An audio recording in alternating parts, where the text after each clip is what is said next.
आज मैं यहाँ पर कक्षा अष्टम में धातु और अधातु पाठ पढ़ाऊंगा।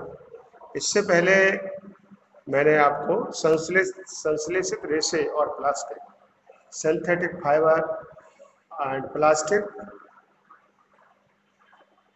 टॉपिक पढ़ाया था और आज का टॉपिक है धातु और अधातु।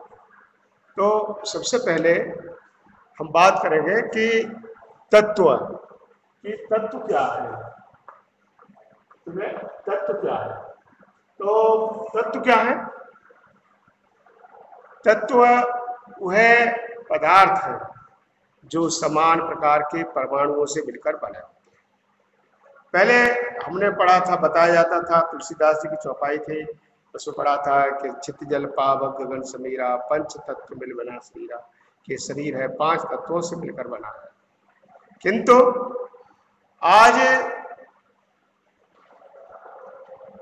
तत्वों की संख्या इतनी बढ़ गई है, संख्या बढ़ते बढ़ते मेंडलीफ नाम के वैज्ञानिक ने 60 तत्व बताए थे और आज 118 तत्व हैं। 118 तत्व हैं और उन तत्वों का विभाजन हमने उनके गुणों के आधार पर किया है। तो सबसे पहले हमारे पास तत्व है 3। गुणों के आधार पर 3 प्रकार के होते हैं। नंबर 1 अधातु, नंबर 1 धातु तत्व,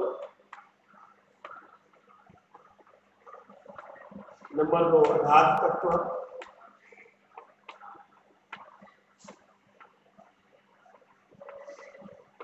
और नंबर 3 उपधातु।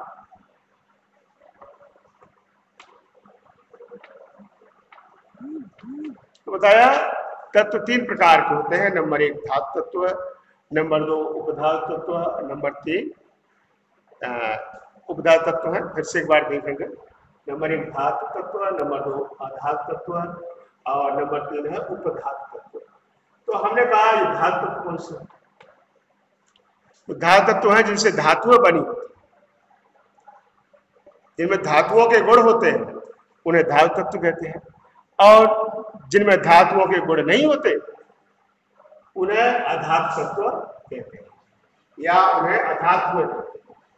चलिए, तो इसके बाद उपधातु तत्व है जिनमें धातु और अधातु दोनों के गुण पाए जाते हैं, उन्हें उपधातु तत्व कहते हैं। लेकिन हम इस समय बात कर रहे हैं धातु और उपधातु। सबसे पहले है कि धातु क्या है। तो धातु तत्व होते जिनमें बताया धातुओं के गुण होते हैं, अर्थात जिनसे धातुएं प्राप्त होती हैं, धातुएं प्राप्त होती है, तो उन्हें हमने कहा धातु तत्व है, अर्थात धातु। दूसरा जो धातुएं नहीं है हमने कहा वो अधातु है। अब सबसे पहले बात करेंगे धातु की। धातु क्या है या धातुएं क्या है? ठीक है, बताया जिनसे धातुएं प्राप्त होती है या तो उन्हें हम धातु कहते हैं, और जिनसे धातु प्राप्त नहीं होती उन्हें धातु कहते हैं। अब सबसे पहले धातु के गुण क्या है, इनके भौतिक गुण क्या है, ठीक है ना? तो ये भौतिक गुण, ठीक, धातु के भौतिक गुण क्या है? तो हमने कहा धातु के भौतिक गुण क्या है। सबसे पहले हमने कहा जैसे धातु कैसे ठोस होती है, साधारण ताप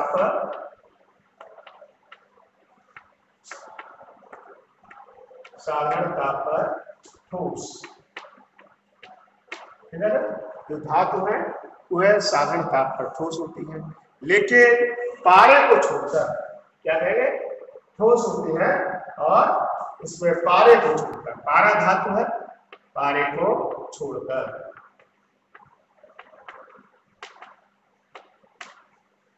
सभी धातुएं साधारण ताप पर ठोस होती हैं, लेकिन पारे को छोड़कर पारा है द्रव रूप में पाया जाता है। इस प्रकार की धातु।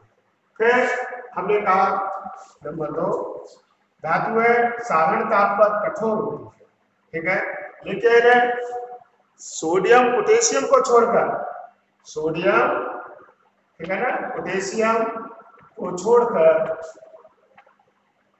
और इसको मरकरी को भी ले सकते हैं, मरकरी को कह सकते हैं आगे, मरकरी है Hg पारा, मरकरी सोडियम पोटेशियम को छोड़कर धातुएं कठोर होती हैं।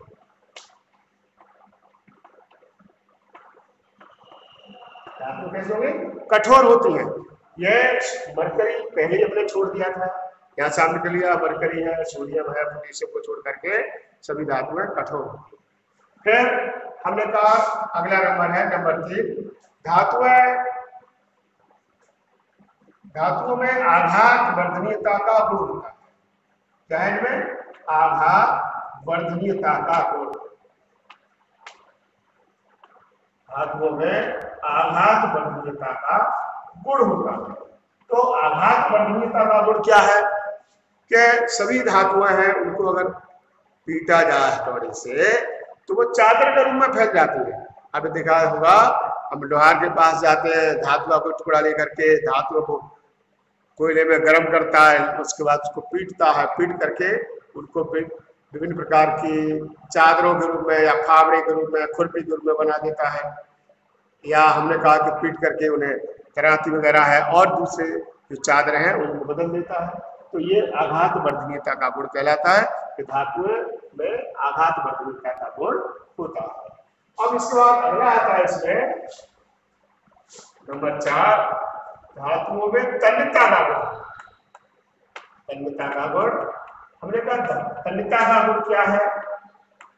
माने सभी धातुएं तन्य होती हैं, अगर उन्हें हथौड़े से पीटा जाए तो वो तार के रूप में, माने उन्हें गर्म करके खींच करके उनके तार बनाए जाते हैं, जैसे तांबे के तार, चांदी के तार, एल्युमिनियम के तार और सोने के तार। तो ये तार है, ये तार बनाने का जो गुण है ये तन्यता का गुण कहलाता है। इसे धातुओं को खींच के तार बनाए जा सकते हैं।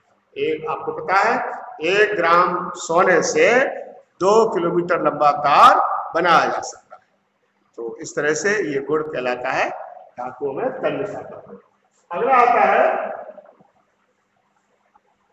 तन्यता गुण है। और नंबर 5, धातुओं में धातु है ऊष्मा और विद्युत की सुचालक होती है। ऊष्मा विद्युत की सुचालक होती है।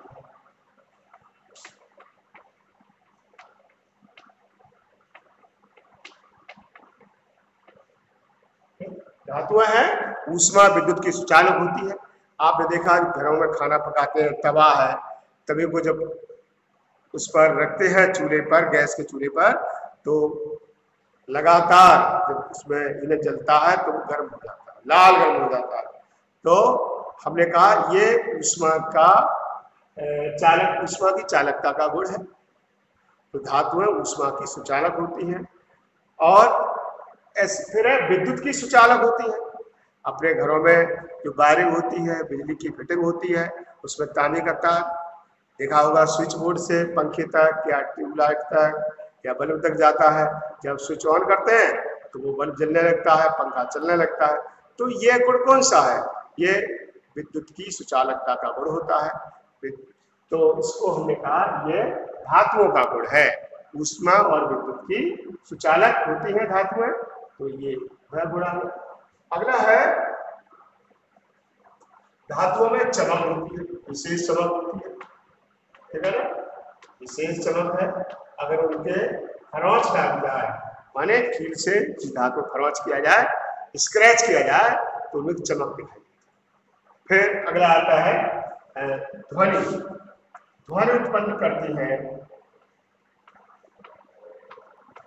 ध्वनि उत्पन्न, ठीक है? तो धातुओं को जब पीटते हैं तो उससे ध्वनि उत्पन्न होती है, विशेष ध्वनि होती है, ठीक है? तो हमने कहा ये धातुओं के भौतिक गुण है। अब इसी तरह से आते हैं अधातुओं के गुण कौन से? तो अधातुओं को अभी हमने बताया था, जिस धातुएं ठोस होती हैं, तो अधातुएं हैं इनका अलग से हम लिखेंगे। तो जैसे ये अधातुएं हैं, उनके जो गुण है वो है अधातु है, उनके गुण क्या है? तो नंबर 1, जैसे धातु बताया था वो ठोस अवस्था में होती हैं, लेकिन जो अधातु है वह ठोस, द्रव और गैस, ठोस, द्रव, गैस 3 अवस्था में पाई जाती है। आपने देखा कोयला ठोस है, गंदा ठोस भी होता है, पिघलाओगे द्रव बन जाएगा, गैस भी बन जाता है। तो ऐसे ही ब्रोमीन वाटर द्रव अवस्था में होती है। तो हमने बताया अधातुएं ठोस द्रव गैस तीनों अवस्था में पाई जाती है। ठीक, अब इसके बाद नंबर 2 आता है कि धातुएं हैं वह उनमें आघात वर्धनीयता का गुण होता है, लेकिन अधातुओं में आघात वर्धनीयता का गुण नहीं होता। तो हमने कहा जब हथौड़े से पीटते हैं तो क्या होगा, तो बताया अधातुएं भंगुर होती है, ठीक है ना, भंगुर होती है।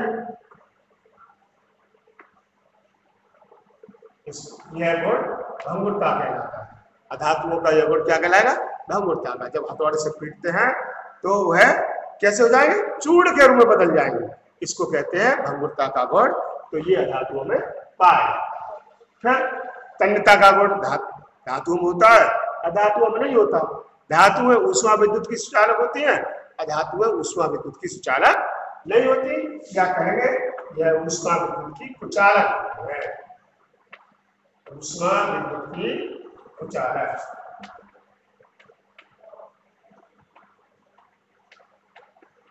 तो ये पाया, ये धातुओं के गुण है, अधातुएं हैं ऊष्मा विद्युत की कुचालक होती है। तो इस तरह से उनमें तन्यता का गुण है, इनमें तन्यता का गुण नहीं पाया जाता। तो इस तरह से हमने इनके धातु और धातु के भौतिक गुण बताए। अब आता है रासायनिक गुण, ठीक है ना। धातु और धातु में रासायनिक गुण क्या है। अब रासायनिक गुण इनके देखने के लिए तो सबसे पहले हम लिखेंगे यहाँ पर रासायनिक गुण। ठीक, धातु और धातु के रासायनिक गुण क्या है। नंबर 1 है, हमने जो धातु धातु की ऑक्सीजन से क्रिया करें। नंबर 1 लिखेंगे ऑक्सीजन से क्रिया।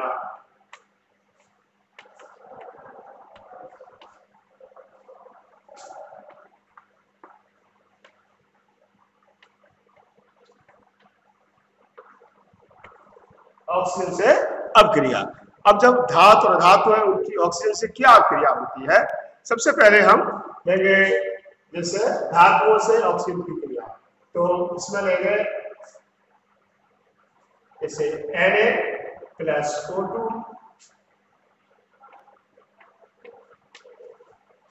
Na2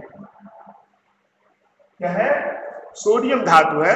सोडियम धातु ऑक्सीजन से क्रिया करके सोडियम ऑक्साइड बनाती है। क्या बनाएगी, सोडियम ऑक्साइड।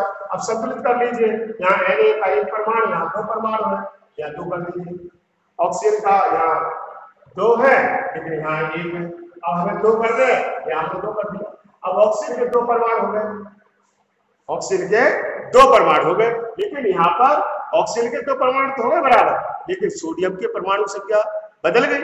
यहाँ 4 हो गए सोडियम के परमाणु, 2 3 4 है, और यहाँ पर सोडियम के 2 परमाणु, इसलिए यहाँ में 4 का गुणा करना पड़ेगा। ठीक है, ये 4 का गुणा कर दिया तो ये हो गया 4Na+O2 gives out 2Na2O। इस तरह से सोडियम ऑक्साइड बनता है। तो बताया धातुएं हैं ऑक्सीजन से क्रिया करके ऑक्साइड बनाती हैं। जैसे आगे हम देखते हैं, आगे एक और देखें Mg+O2, मैग्नीशियम की ऑक्सीजन क्रिया क्या होगी। तो हमने लिखा MgO, ये लिख दिया।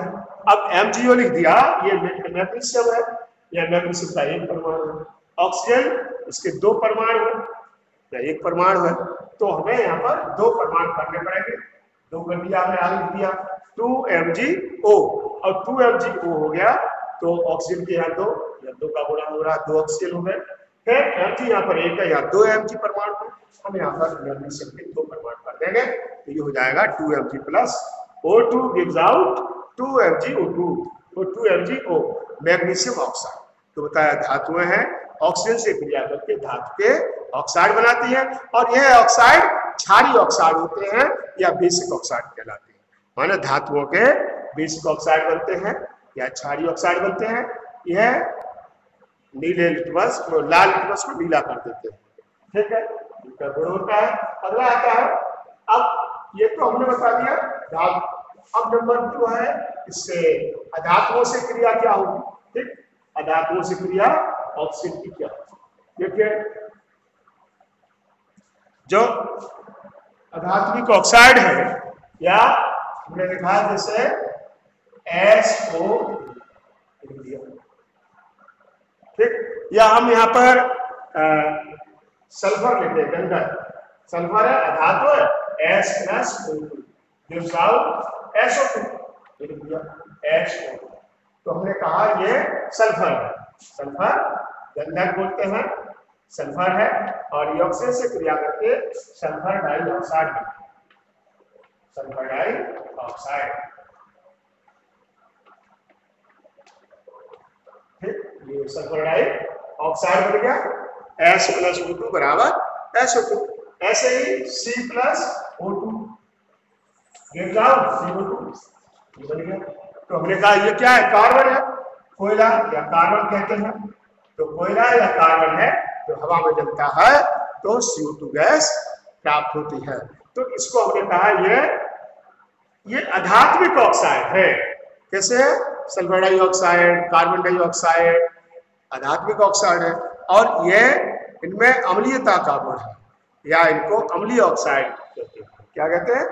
अम्लीय ऑक्साइड कहते हैं। यह नीले लिटमस को लाल कर देते हैं।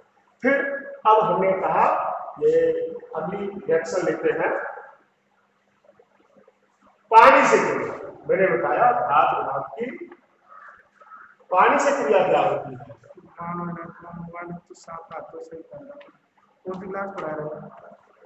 कोई क्लास में पढ़ा रहा है, वीडियो बना रहे हैं, मैं तो पढ़ा दी।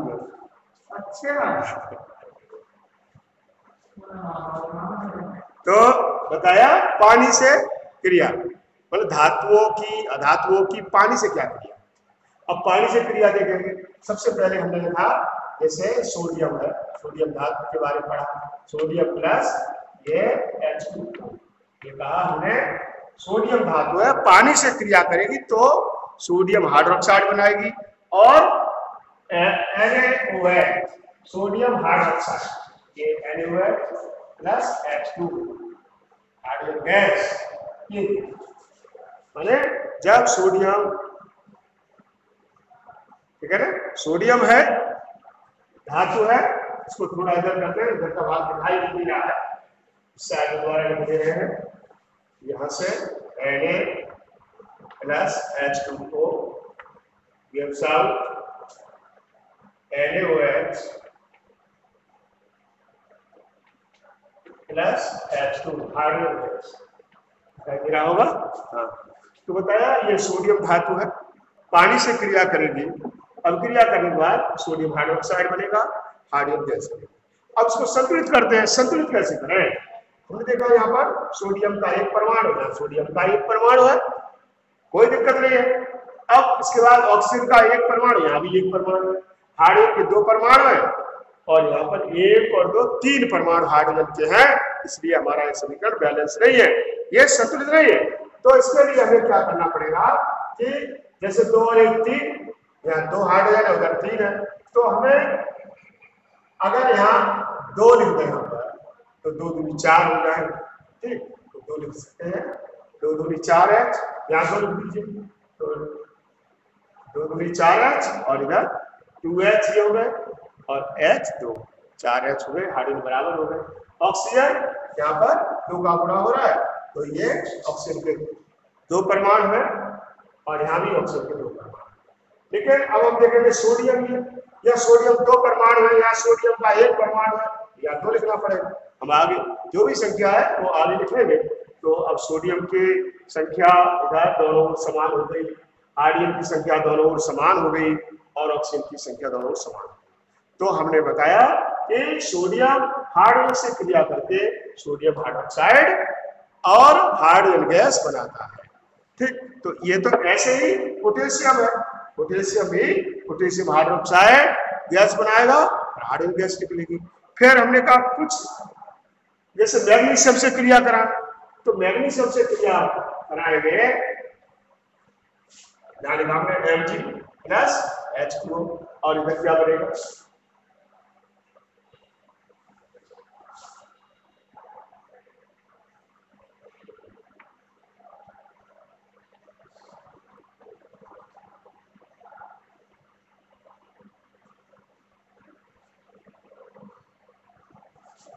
देखिए, तो बताया जब मैग्नीशियम धातु है वह पानी से क्रिया करती है तो मैग्नीशियम ऑक्साइड बनता है और हाइड्रोजन गैस प्राप्त होती है। संतुलित करेंगे Mg इधर, Mg का एक परमाणु इधर भी Mg का एक परमाणु है, यहाँ ऑक्सीजन का एक परमाणु इधर भी एक परमाणु है, हाइड्रोजन के दो परमाणु इधर भी हाइड्रोजन दो परमाणु है, अर्थात यह समीकरण संतुलित है। तो अब इससे निष्कर्ष निकलता है कि कुछ धातुएं पानी से क्रिया करके हाइड्रोक्साइड बनाती है और कुछ धातुएं जैसे मैग्नीशियम है, आयरन है, एल्युमिनियम है, ये धातुएं हैं पानी से क्रिया करके धातु के ऑक्साइड बनाएगी और हाइड्रोजन गैस देती है। ठीक, और कुछ धातुएं ऐसी होती हैं जो पानी से क्रिया नहीं करती, जैसे सोना है, प्लेटिनम है, चांदी है, ये पानी से क्रिया नहीं करती तो वह निष्क्रिय या उत्कृष्ट धातुएं कहते हैं, उन्हें निष्क्रिय धातुएं कहलाते हैं। अब आता है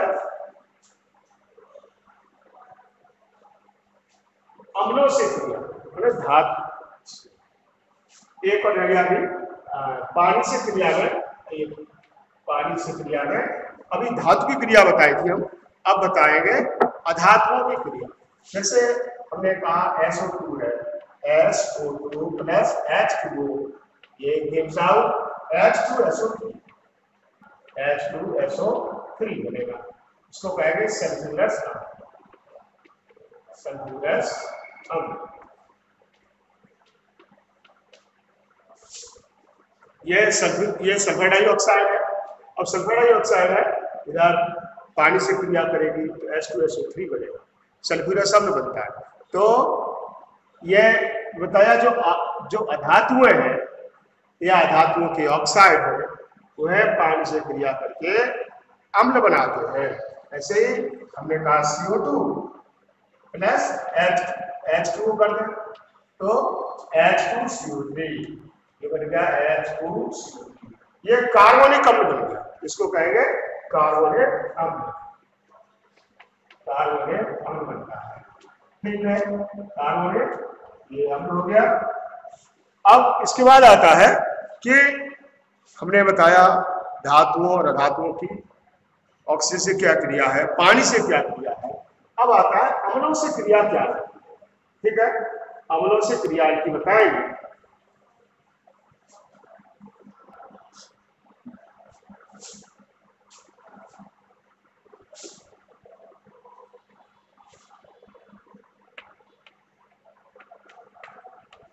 अम्लों से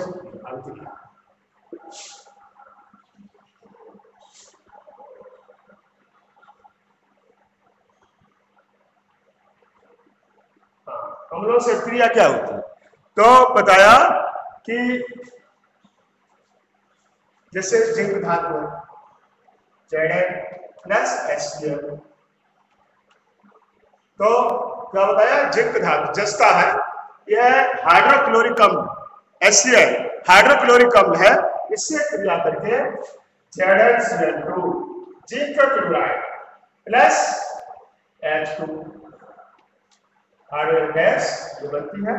तो वह जस्ता धातु है, यह HCl से क्रिया करके जिंक क्लोराइड बनता है और हाइड्रोजन गैस प्राप्त होती है। और यहाँ पर संतुलित करेंगे, यहाँ Cl के दो परमाणु है, यहाँ एक परमाणु है, यहाँ दो लिखेंगे 2H, यहाँ भी H2 लिखा है और ये अब संतुलित हो गया। कैसा संतुलित है, Zn plus 2HCl gives out ZnCl2 plus H2 hydrogen gas, ये जिंक क्लोराइड बना है, जिंक क्लोराइड। जिंक क्लोराइड बन गया, ये जिंक धातु है। ठीक, अब इसके बाद आता है कि जिंक धातु है, हाइड्रोक्लोरिक अम्ल से क्रिया करेगा, जिंक क्लोराइड बनेगा, हाइड्रोजन गैस बनेगी।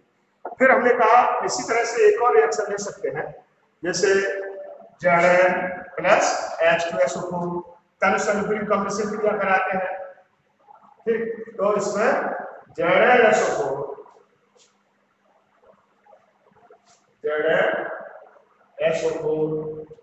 प्लस H2,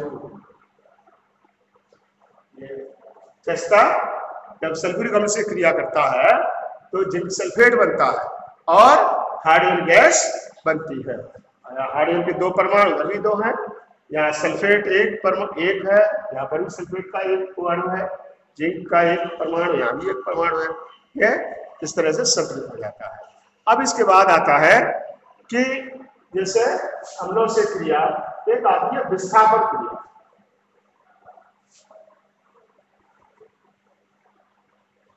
धातुओं की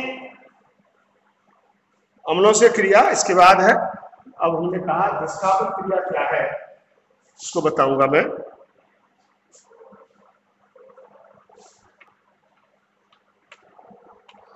विस्थापन अभिक्रिया।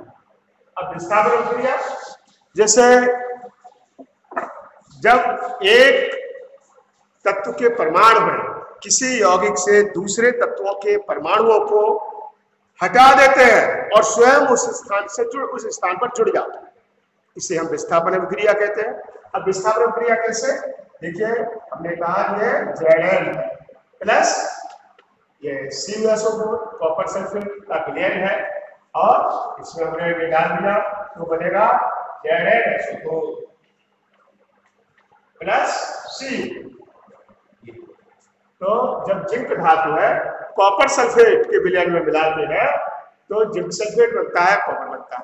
तो कॉपर यहाँ था, यहाँ जिंक का अधिक अभिक्रियाशील धातु है और अधिक अभिक्रियाशील होने के कारण जिंक कॉपर को हटा देती है, उसका विस्थापन करती है। विस्थापन करती है, कॉपर अलग हो जाता है और कॉपर के स्थान पर यहाँ जिंक लग जाता है और इसको हमने कहा ये जिंक सल्फेट, जिंक सल्फेट बना। और ये विस्थापन अभिक्रिया है, देखिए विस्थापन अभिक्रिया है, ये कॉपर सल्फेट है तो कॉपर सल्फेट और कॉपर सल्फेट का ये नीला विलयन होता है, नीला कलर होता है, ठीक है। तो बताया आता है प्रश्न कभी कभी कि क्या कारण है कि कॉपर सल्फेट के विलयन में जिंक धातु डालने पर, जिंक की धातु या जिंक का चूर्ण मिलाने पर उसका रंग गायब हो जाता है। कॉपर सल्फेट का विलयन का जो नीला रंग है वो गायब हो जाता है, क्यों? तो बताएंगे कि जिंक है कॉपर से अधिक अभिक्रियाशील होने के कारण अधिक ये जिंक कॉपर सल्फेट से कॉपर को विस्थापित कर देती है और स्वयं जिंक सल्फेट बन जाता है, इसलिए विलयन का नीला रंग भी गायब हो जाता है। ऐसे ही दूसरी क्रिया हम लिखेंगे जैसे Fe प्लस CuSO4, यहाँ पर इसकी जगह पर Fe लिख दे तो Fe लिख दिया और हमने कहा ये FeSO4 बनेगा, FeSO4। तो बताया आयरन, जब प्रश्न आता है क्या कारण है कॉपर सल्फेट के नीले रंग के विलयन में जब लोहे की कील डालते हैं तो उसका रंग गायब हो जाता है, क्यों? तो बताया जो आयरन है Fe, यह कॉपर से अधिक क्रियाशील होने के कारण कॉपर के जो कॉपर सल्फेट विलयन है कॉपर सल्फेट विलयन से कॉपर को विस्थापित कर देता है और स्वयं सल्फेट से जुड़ जाता है और फेरस सल्फेट बन जाता है। तो इस तरह से उसका नीला रंग गायब हो जाता है। तो इस तरह से ये विस्थापन क्रिया का गुण हमने बता दिया।